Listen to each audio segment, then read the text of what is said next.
Hello guys, welcome to my YouTube channel. Today we solve a column internal question. Write an algorithm for predictor corrector method. So here we write an algorithm. So first of all we read the x1, y1, h and x of f, and we write a x1 and x2 value here.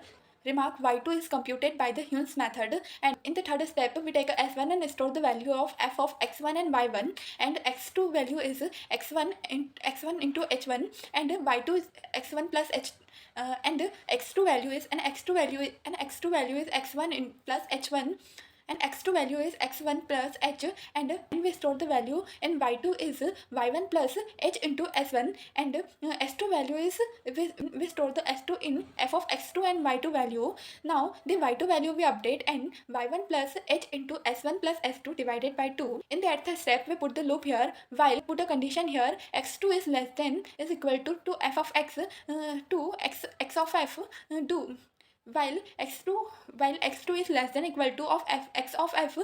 We do and begin write x2 and y2, and write a x2 and y2. Now we take a s2 variable and store the value of f of x2 and y2 here, and take a y of 3p. y3p is the predictor method, and y1 plus 2h into s2. Now we update the x3 value is x2 plus h, and we update the s value is f of x3, and y3p is the predictor value. Now we take a variable of y of 3c. 3c is the corrector value of the method, and y2, and we store the value of y2 plus h into s2 plus s3 divided by 2, and we update the y1 value is, so we put the y2 value in y1 and y3c value in y2, and we put the and we store the value x3 value in x2, and we end of the while loop.